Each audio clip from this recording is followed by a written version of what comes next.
खंजर पर इनकी उंगलियों के निशान इस कारण है क्योंकि सर्वप्रथम बार जब ये उस कक्ष में गई थी, इन्होंने मेज पर से ये खंजर उठाई। स्पष्ट है कि इसी बात का लाभ उठाकर किसी ने इन्हें फंसाया है।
तुमने यहाँ आने की हिम्मत कैसे की और ये क्या किया तुमने?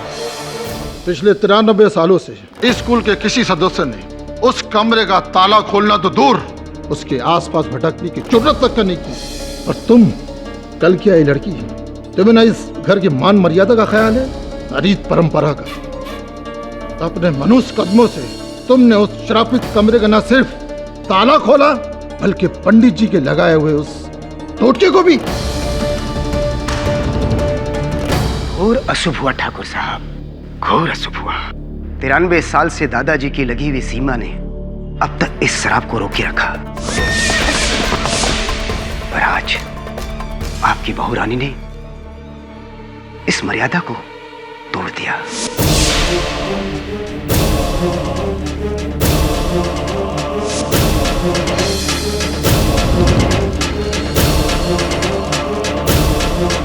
पापा प्लीज, मैं आप सबसे नन्नली की तरफ से माफी मांगता हूँ। ये उसकी नादानी थी। इस इमरती के कहने पे आके उसने ये हरकत की। पापा हुकुम, हमें क्या पता था हमारी बातों का बहू रानी पे इतना असर होगा। हमें माफ कर दीजिए। खूंजा का शराब, अब तो सब मरेंगे बापू साहब।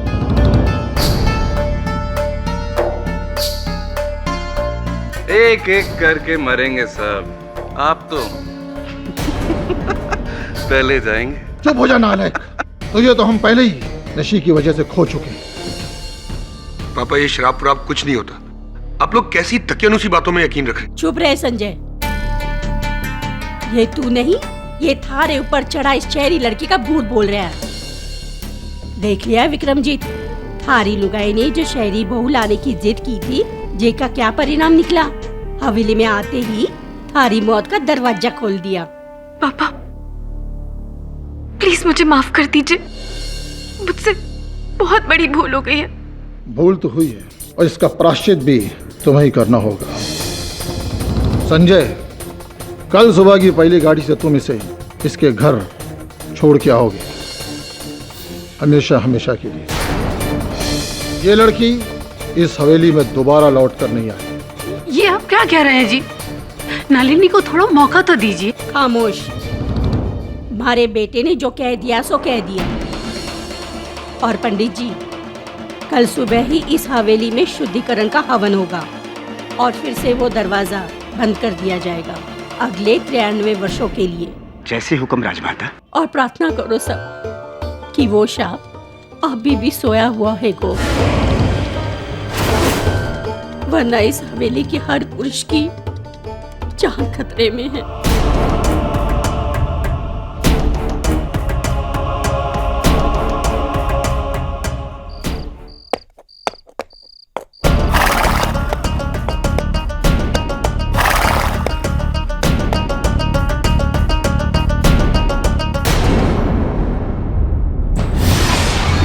श्राप देता हूँ तुझे, आज के बाद तेरे घर में पैदा मेरे हाथों मरेगा।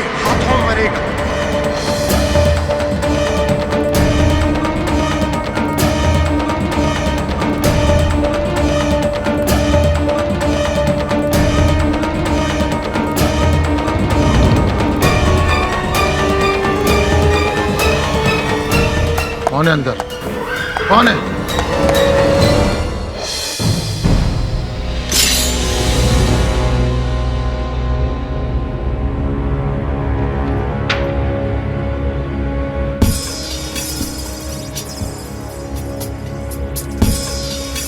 कौन है?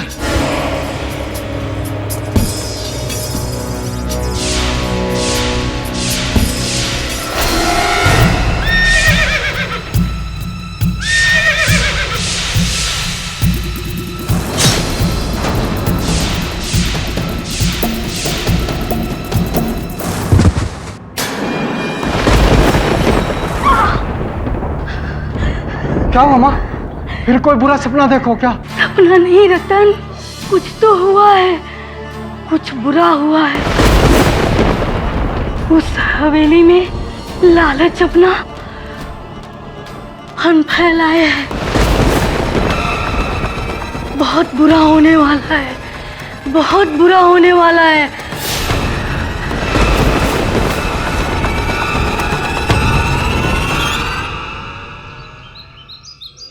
इंस्पेक्टर प्लीज मेरी बात सुनिए, मैंने कुछ नहीं किया। चलो आप नलिनी को कहाँ लेके जा रहे हैं इंस्पेक्टर?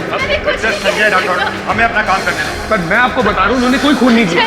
हमें पूछताछ करनी है, पुलिस स्टेशन ले जाकर। मेरी बात सुनिए, मैंने कुछ नहीं किया। आपकी बात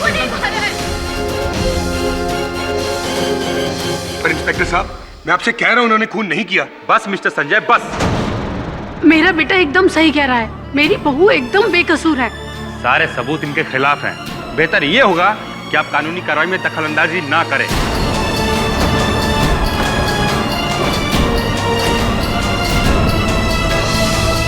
ले चलो इनको। इंस्पेक्टर सुनिए, संजय, संजय,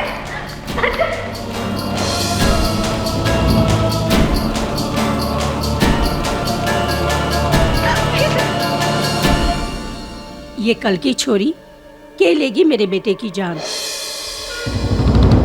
मारे विक्रमजीत को तो गुंजा की शाप ने मारा है।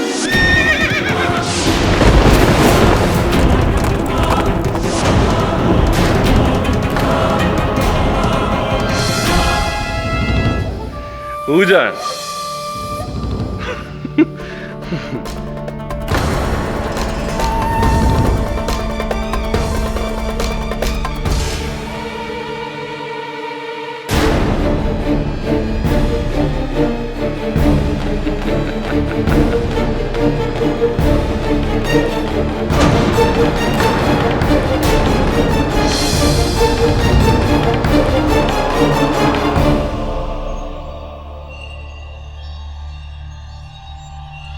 हुकुम। आपके भाई साहब विक्रमजीत सिंह की कल रात किसी ने हत्या कर दी। उसी कमरे में? जी, उसी तांत्रिक हुंजा के कमरे में।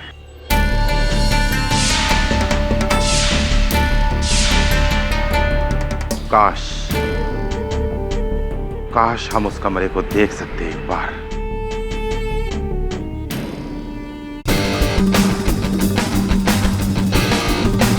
वरुण, ये संजय है, मेरे साथ अजमेर में या मेयो कॉलेज में थे। तुम 2-3 वर्ष ही जूनियर थे मुझसे ना? Right. Hi, is everything okay? सब ठीक है? नहीं, सब ठीक नहीं है वरुण।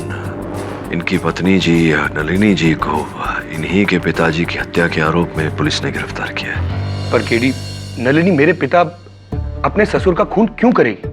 केडी, मेरी वाइफ एक एमए टॉपर है, पढ़ी लिखी हिस्टोरियन है, मुंबई यूनिवर्सिटी में प्राचीन सभ्यता पे लेक्चरर है। इतनी सभ्य लड़की क्या ऐसी हरकत करेगी? मेरे पिता की पीठ में खंजर घोपेगी? तुम्हें किसी पर संदेह है? सारे या तो घर के लोग हैं या पुराने वफादार, पता नहीं। दादी साहब का तो ये कहना है कि ये सब हुंजा का शराब है। हुंजा कौन है? क्या है उसकी कहानी? आज से तकरीबन 93 साल पहले 1919 के करीब, जब मेरे परदादा श्री मोहर सिंह जी और भवरी देवी इस हवेली में रहा करते थे, ये उस वक्त की कहानी। परदादा साहब का कोई वारिस नहीं था। सालों की मिन्नतें और फरियादों के बाद भी उन दोनों की झोली खाली थी। पीर फकीरों के पास भटकते भटकते वो पहुंचे नहाड़ घर में एक तांत्रिक हुंजा के पास। हुंजा ने उन्हें भरोसा दिलाया कि वो अपनी काली शक्तियों से वो उनके घर में औलाद की खुशी पैदा कर देगा। इसलिए उन्होंने हुंजा को अपनी हवेली में एक कमरा दे दिया। वो रोज रात को वहां पर जप करता, तंत्र मंत्र पढ़ता। ओम ह्रीं क्लीं चामुंडाय विच्चे फट स्वाहा। ओम ह्रीं क्लीं चामुंडाय विच्चे फट स्वाहा।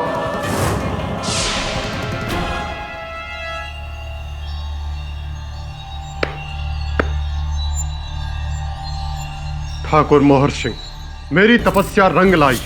आज से ठीक 10 महीने और 4 दिन बाद तुम्हारी पत्नी को एक औलाद होगी, एक लड़का। और उसके ठीक 2 साल 3 महीने और 8 दिन बाद फिर एक औलाद होगी, एक और लड़का।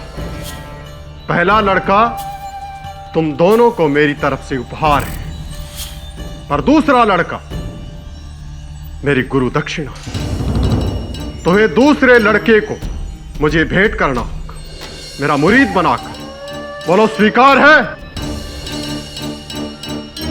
और जैसा हुंजा ने कहा वैसा ही हुआ। 10 महीने बाद मोहर सिंह के यहां पर एक बेटा हुआ, मेरे दादाजी। घर वालों ने तो हुंजा को अपना भगवान मान लिया, और उसके ठीक 2.5 साल बाद हुंजा की दूसरी भविष्यवाणी भी सच हुई। दादाजी का दूसरा भाई हुआ, जिस पर हुंजा ने फौरन अपना हक जमाया। लेकिन ममता में कमजोर होकर दादी साहब ने बच्चा देने से मना कर दिया। हुंजा महाराज, यदि आप चाहें तो हमारी आधी जायदाद मांग लें। धन दौलत, सोना चांदी, हीरे जवाहरात, जमीन जो चाहे मांग ले, किंतु हमारी औलाद मत मांगिए। तुम अपने वादे से मुकर रहे हो ठाकुर?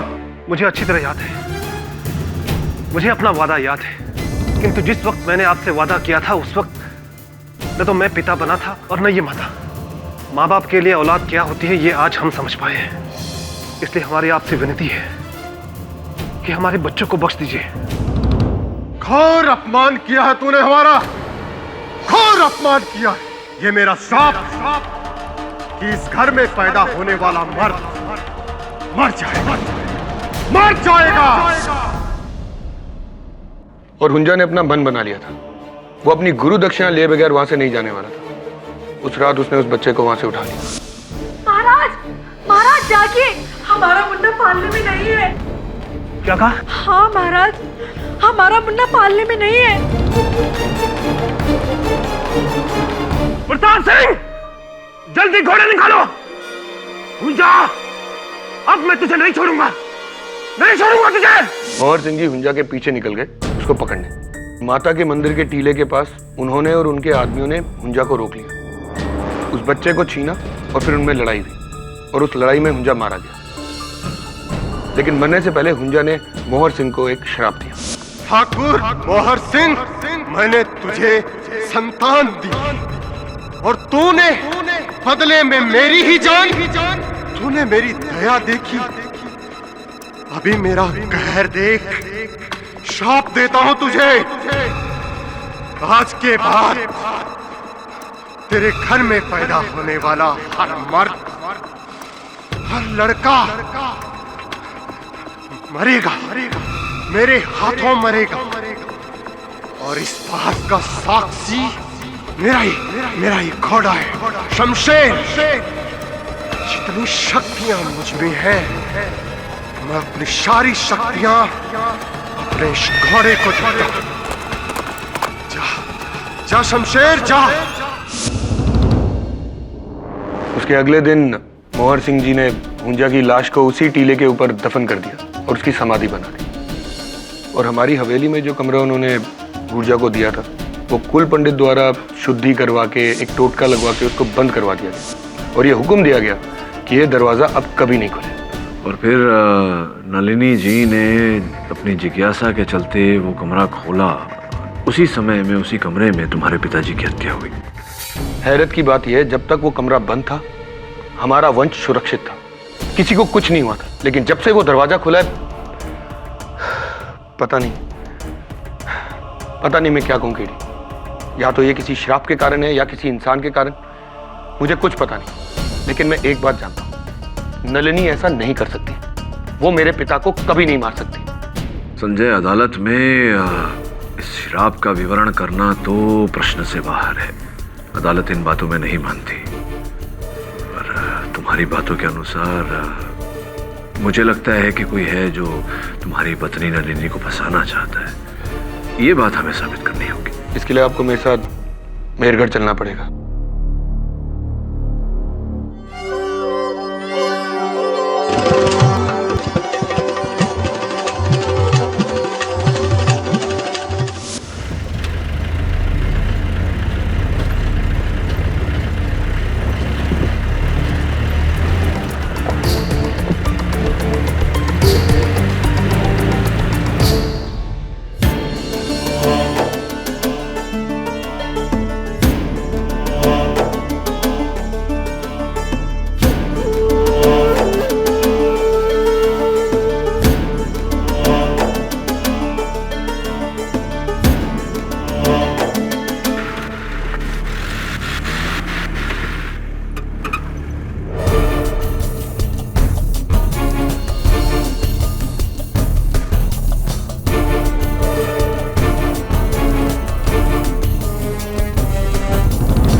कोई व्यक्ति आया था यहाँ जो छड़ी के सहारे चलता है। छड़ी के निशान है वहां। छड़ी तो मेरे चाचा जी इस्तेमाल करते हैं, मेरे पिताजी के छोटे भाई गौरव सिंह जी। पर उनकी और पिताजी की कभी नहीं बनी। पर छोटे हुकुम हुंजा की समाधि पर क्यों आएंगे? वो भी मृत्यु के इतने समय बाद। जो भी आया था यहाँ घोड़े पर आया था। घोड़े की नाल के निशान भी है। शमशेर? शमशेर कौन? हुंजा का घोड़ा। विक्रम सिंह जी, आप भी कैसी बातें करते हैं? एक घोड़े की उम्र 30 साल होती है और ये कहानी 100 साल पुरानी है। आपको क्या लगता है घोड़ा अभी तक जिंदा होगा? कुछ बातें समझ और सूझबूझ से परे होती हैं छोटे हुक्म। मरने से पहले हुंजा ने अपने घोड़े शमशेर से कहा था कि अब उस श्राप का रखवाला वही होगा। उसने अपनी सारी शक्तियां अपने घोड़े को दान में दे दी थी। हवेली में तो अब भी यही कहते हैं कि जिसने एक बार शमशेर को देख लिया वो अगले दिन का सूरज नहीं देखेगा। ये हम अदालत में कह सकेंगे?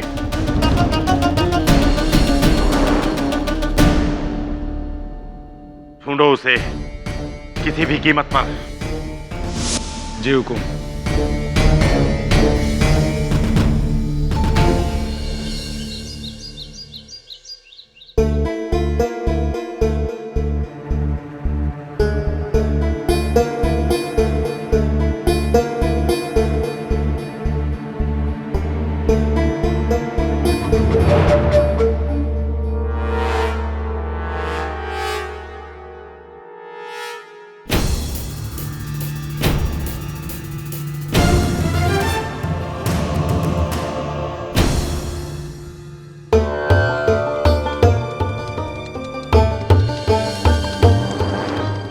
हमारे राजमाता है, ये हमारी माँ साहब।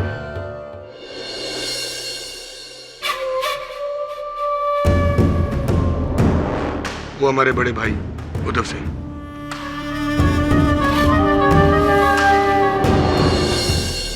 यही वो जगह है सर जहां पर पिताजी की लाश मिली अगले दिन। इस कमरे की किसी वस्तु को किसी ने छुआ या हिलाया तो नहीं? नहीं तो बस आखिरी बार मालिनी यहाँ आई थी, उसके बाद पिताजी। हम में से कोई भी यहाँ पर नहीं। क्या ये तांत्रिक हुंजा और उसके घोड़े का चित्र है? जी हाँ। लगता है इस चित्र को किसी ने हिलाया है, क्योंकि इसे लटकाने से पीछे दीवार पर जो आकार पड़ी है वहां से ये तिरछा है। पर हुंजा की तस्वीर कोई क्यों हिलाएगा?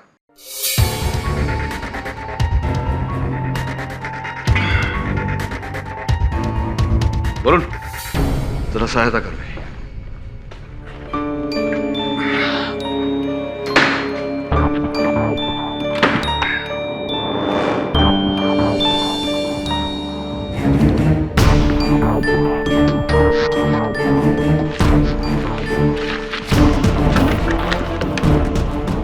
ये तो कोई कानूनी कंसर्ट है।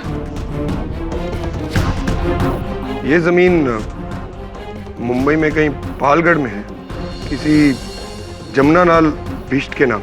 जानते हैं आप इन्हें? नहीं, मैं तो पहली बार ही सुन रहा हूँ। इनफैक्ट पापा ने भी कभी इनके बारे में कोई बात नहीं की। सर, आपको लगता है इस जमीन के पेपर्स का ठाकुर विक्रमजीत की हत्या से कोई कनेक्शन है? कुछ प्रश्नों के उत्तर अदालत में दिए जाते हैं। हुकुम, आज से 93 साल पहले सन 1919 में राठौर राजघराने को हुंजा नाम के तांत्रिक ने श्राप दिया था कि इस राजघराने का हर मर्द दर्दनाक मौत मरेगा। ये मेरा श्राप कि इस घर में पैदा होने वाला मर्द मर जाएगा।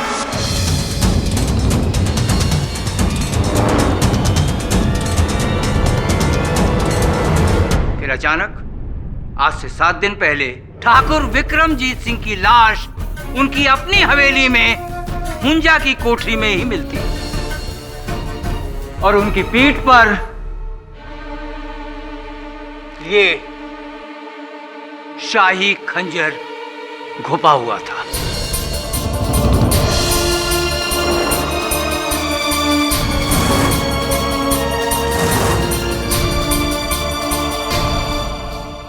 मेहरगढ़ के लोगों का यह भी मानना है कि हुंजा की आत्मा ने लौटकर ठाकुर विक्रमजीत सिंह से बदला लिया और अपना श्राप सच साबित किया। पर 100 बात की एक बात, आज के युग में मैं और आप इस कहानी पर कैसे विश्वास कर सकते हैं, जबकि ये कहानी कुछ और ही बयान कर रही है। हुकुम, इस खंजर पर किसी तांत्रिक हुंजा के निशान नहीं, इस लड़की की उंगलियों के निशान।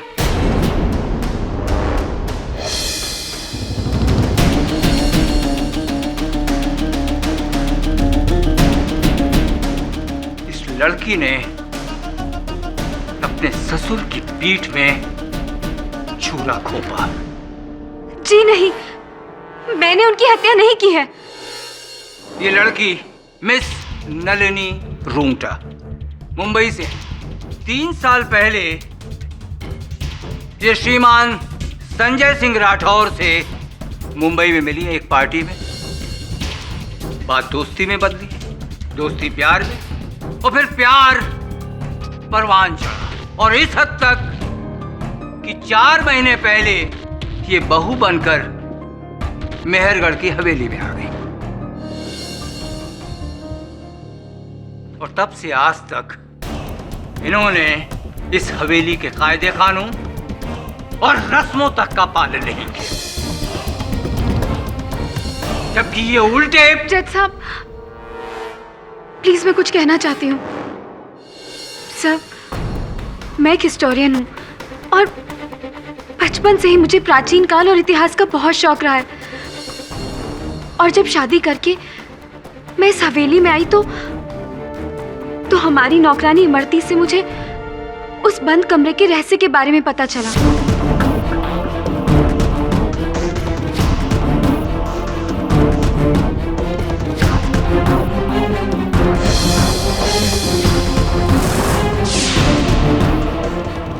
सोचने लगी कि पता नहीं इतने सालों से इतिहास का कौन सा रहस्य उस कमरे में कैद है, और बेवकूफी में आके मैंने उस कमरे का ताला तोड़ दिया। और 100 बात की एक बात, आपने उस रात अपने ससुर की हत्या कर दी।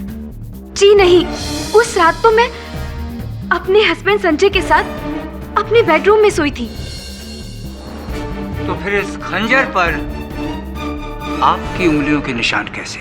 इस खंजर पर इनकी उंगलियों के निशान इस कारण है क्योंकि सर्वप्रथम बार जब ये उस कक्ष में गई थी, इन्होंने मेज पर से ये खंजर उठाई।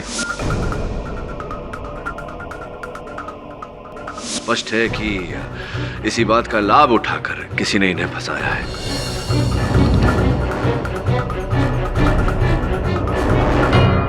और वो पायल जो कि विक्रमजीत सिंह की लाश के पास से मिली। सर मुझे नहीं पता। और आपकी वो चप्पल,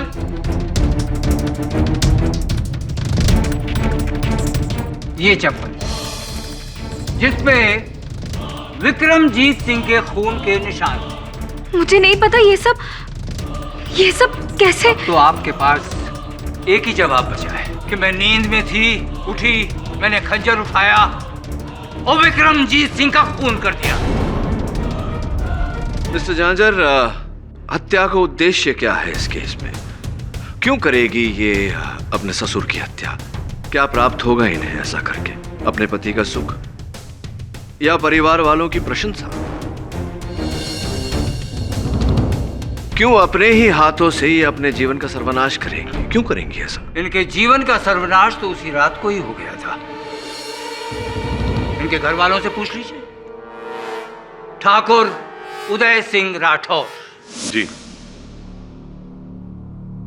उस रात पापा ने कहा था कि संजय, कल सुबह की पहली गाड़ी से तुम इसे इसके घर छोड़ के आओगे, हमेशा हमेशा के। यानी कि नलिनी जी और संजय का रिश्ता खत्म। जी,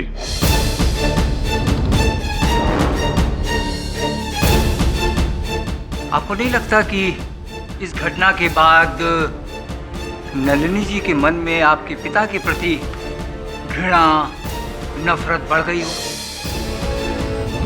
हुकुम, एक औरत से उसके पति को छीनना ये कोई साधारण घटना नहीं है। जी, मैं भी मानता हूं। नलिनी ने ही पापा की जान ली।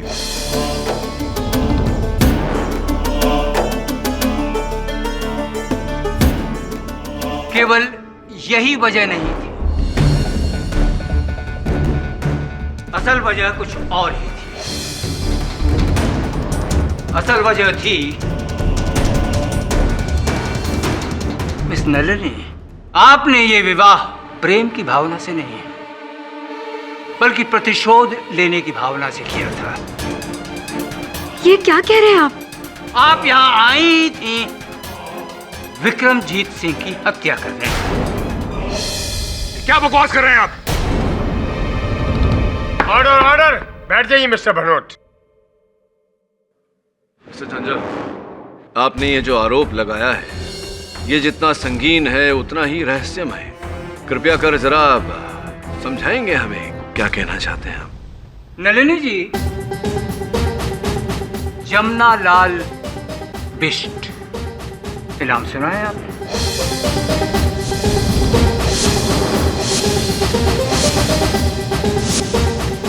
क्या हुआ पाठक जी, इनाम आपने पहले सुना है? श्री जमुना लाल बिष्ट। ये जमीन मुंबई में कहीं पालगढ़ में है, किसी जमुना लाल बिष्ट के नाम। नलिनी जी, जमुना लाल बिष्ट कौन है? बोलिए ना। जी, वो मेरे नाना थे।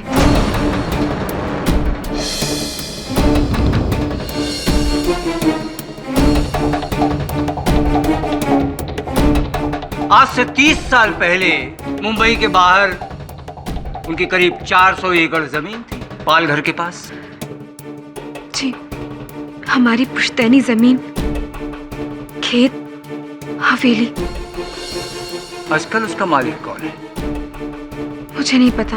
आप जानते हैं देखिए, आज से 30 साल पहले एक व्यापारी ने मेरे नाना जी को धोखा देकर वो सारी पुश्तैनी जमीन उनसे हथिया ली थी। और इसी वजह से आपके नाना को सदमा पहुंचा और दिल के दौरे की वजह से उनका निधन हो गया। और आपका पूरा के पूरा ननिहाल अमीरी की ऊंचाइयों से गिरकर गरीबी के दलदल में फंस गया। और आज भी वही है, 100 बात की एक बात। यानी कि एक आदमी की वजह से आपका पूरा के पूरा परिवार तबाह। क्या था उस व्यापारी का नाम?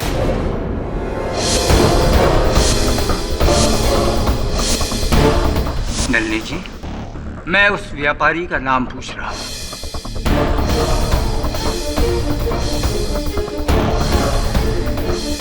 नलिनी जी, मैं आपसे बात कर रहा हूं।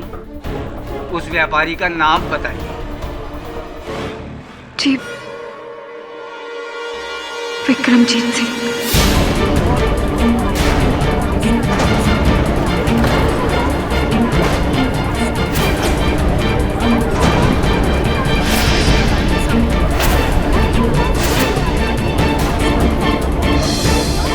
Vikramjit Singh Rathore. Silence in the court. अब समझे पाठक जी, नलिनी जी ने इस घर में शादी क्यों की? अपने नाना को उसका हक दिलाने के लिए और ठाकुर विक्रम सिंह को उनके किए की सजा देने के लिए।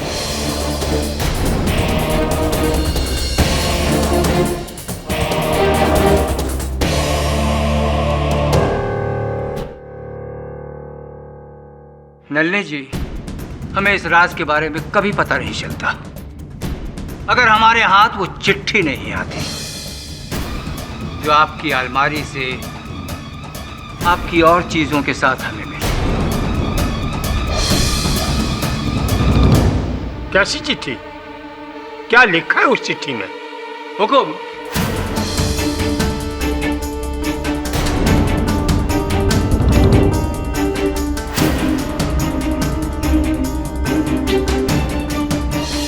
ये चिट्ठी नलिनी जी ने अपनी नानी को अपनी शादी के 3 दिन बाद लिखी थी।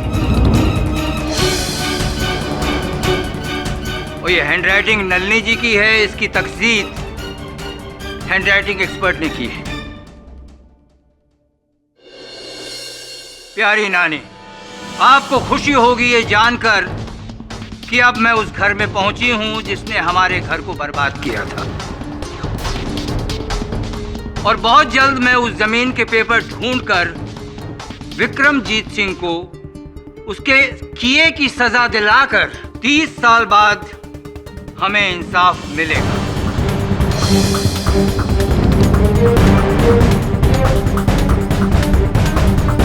और ये है इसका इंसाफ, वो खंजर।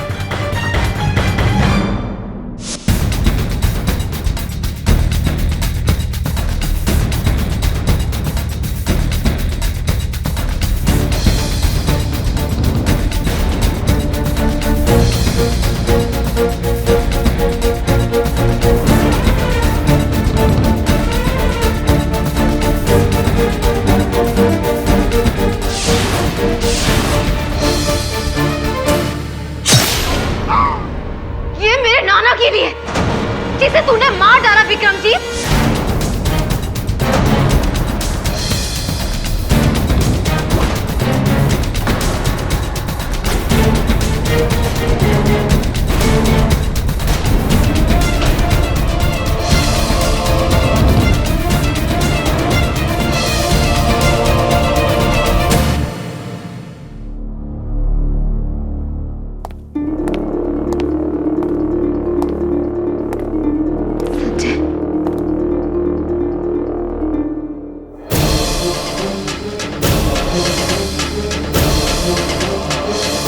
एक बार मुझसे कहा था कि तुम्हें इंसाफ चाहिए।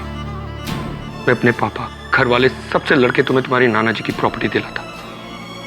संजय, ये सब क्या कह रहे हो तुम? पर तुमने तो पक्का इरादा बना लिया था। मुझसे प्यार का नाटक किया सिर्फ इसलिए ताकि तुम मेरे पिताजी तक पहुंच सको। और उस दिन भी तुम उस कमरे में कोई इतिहास ढूंढने नहीं बल्कि अपनी नाना जी की प्रॉपर्टी के पेपर ढूंढने गई थी। नहीं संजय, तुमसे मेरा प्यार कभी झूठ नहीं था। हाँ, मैं मानती हूँ कि तुमसे सगाई होने के बाद जब मुझे ये पता चला कि वो और कोई नहीं बल्कि तुम्हारे पापा थे जिन्होंने मेरे घर को बर्बाद किया था, तो मैंने सोचा था कि एक बार शादी करके इस हवेली में आ जाऊं तो उनसे बदला लूंगी। इसीलिए मैंने अपनी नानी को वो लेटर लिखा था, पर मैंने पोस्ट नहीं किया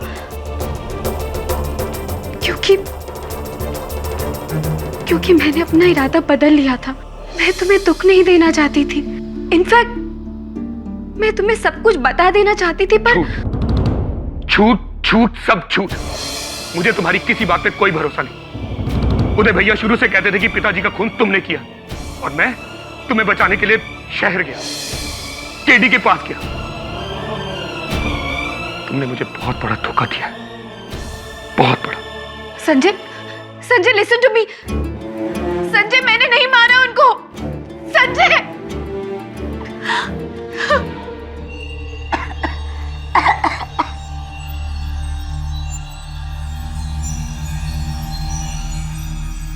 हवेली के बारे में क्या सोच रही है अम्मा? जो कुछ हुआ में थारे का कसूर? सब मारो कसूर है। मुझे उसे कुछ नहीं बताना चाहिए था, कुछ नहीं। सीधा छोटे हुकुम। इस चेक की कोई आवश्यकता नहीं थी संजय जी। केस तो अभी शुरू हुआ है। आपके और मेरे लिए खत्म हो चुका है। मैं ये केस वापस लेना चाहता हूँ।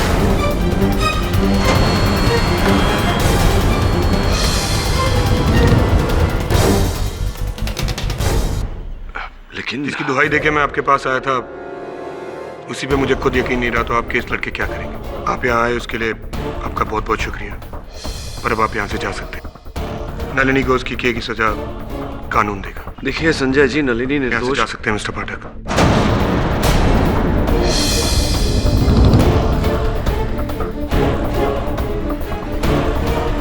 वीरमान सिंह जी, इनको एयरपोर्ट लेके जाइए।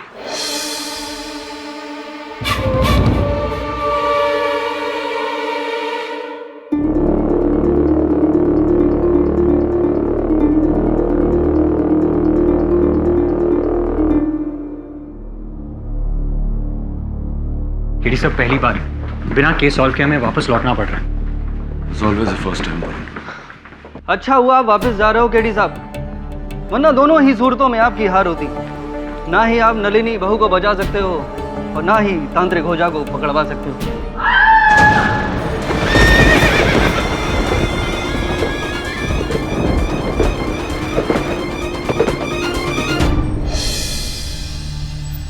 उठिए मासा। हुंजा का घोड़ा, उसका घोड़ा।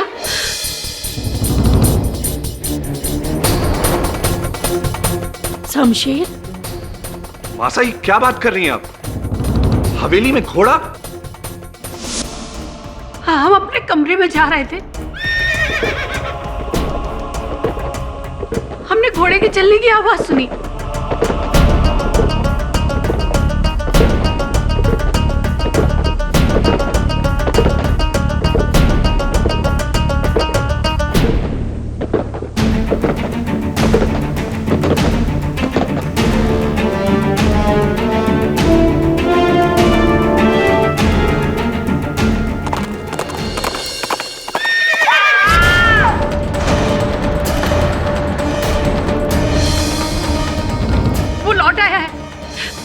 का घोड़ा, उसका श्राप, उसका घोड़ा, वो लौट आया है। कहाँ देखा था आपने उस घोड़े को? यहाँ। लेकिन अजय, यहाँ तो घोड़े के होने का कोई चिन्ह नहीं, कोई निशानी नहीं। अचानक हवेली में घोड़ा आएगा कैसे? आकर गायब कैसे हो गया? तुम यहाँ हमारे पोते के बुलावे पर आए थे, पर इब रुकोगे हमारे कहने पर।